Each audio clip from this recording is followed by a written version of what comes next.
Guys, magandang hapon sa lahat. Pakinggan po ninyo itong babala ng ating kaibigan. Mayroon po nakita si kaibigan na sakuna. At saka lalo na yung ipinapaabot ng ating kaibigan noong isang linggo pa, no? Noong isang buwan din na sa Vermont, mag-ingat kayo dahil napakarami pong mga sakuna, kalamidad na masasagupa natin. Kaya babala ng ating kaibigan, mayroon pong nakita si kaibigan na sign ngayon na dapat po natin na maipaabot sa inyo. Lagi po tayo maghanda mga idol, lagi po namin ipinapaabot ito, yung malapit sa mga sapa at slide.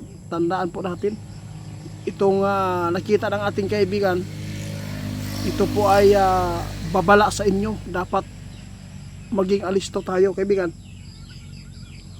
Ano po ang nakikita po nyo dito? Ano pong kalamidad ito? Guys, sana po hindi ito malakas, no? Sana matutunaw ito. Tulad ng dati, natutunaw po yung bagyo na papasok dito sa Pilipinas. Mayroon po nakita si kaibigan na posibleng mabubuo daw ito, yung bagyo. Na sana po ay matutunaw ulit, kaibigan.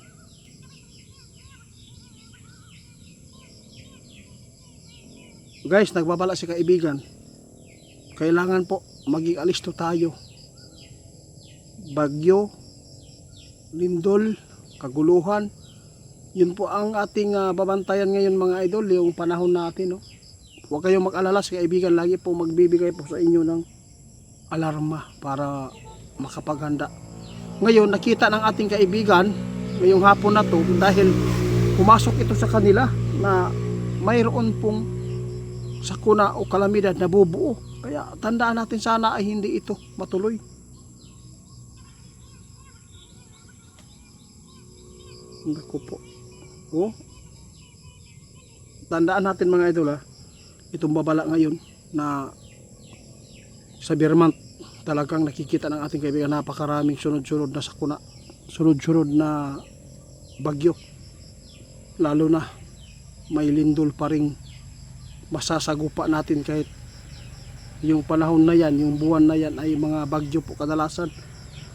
Nabala kasi kaibigan mga idol, baka yung mga tao na pinapaabutan natin, baka hindi po sila nag-aalis po doon sa mga lugar na kung saan ay napakadelikado sa landslide at baha mga idol. Kapag mayroon pong mga bagyo, talagang napakadelikado po talaga ang baha mga idol.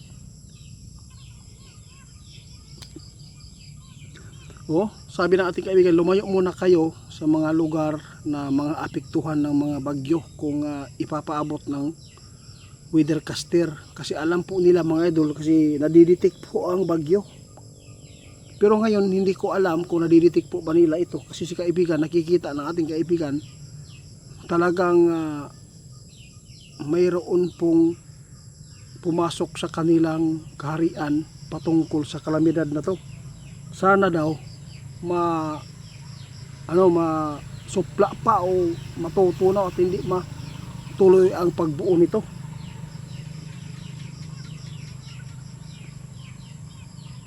Tama ka. Ang intensyon namin para lang po maalarma kayo at makapaghanda. Baka nabisi na tayo sa problema sa ating bayan mga idol. Huwag lang tayo magpapanik. Kung ano man po ang kagustuhan ng Panginoon ngayon, wala tayong magagawa mga idol. Kung talagang kaguluhan man ang mangyayari sa Pilipinas, wala tayong magagawa. Importante dito, nakapagpaabot kami sa inyo patungkol sa mga kalamidad, dahil maraming buhay na ang nawala dahil sa baha, dahil sa bagyo, dahil sa lindol. Tandaan natin mga idol, malalabanan po natin ang sakuna sa pamamagitan sa paghahanap ng mga tirahan na safety. Tama ka. Isa na po ang pinakadelikadong lugar ang yung mga bangin ang area malapit sa dagat. Kapag niyanig yan ng mga malalakas na lindol, talagang guguho yan mga idol. Posible ang bahay natin talagang matatabon at hihigupin po ng malaking bitak. Salamat linyo.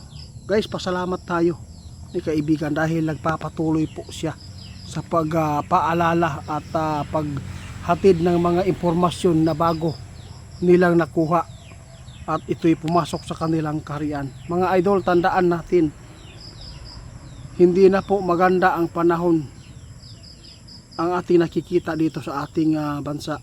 Patuloy po ang kaguluhan at patuloy po ang kalamidad, patuloy po ang kahirapan, patuloy po ang mga sakit na magkakaibang sakit, no? Ngayon, mag-ingat tayo sa dengue dahil napakarami po ngayon ang nagkakaroon ng dengue. Bumalik na naman po si dengue. Tama ka.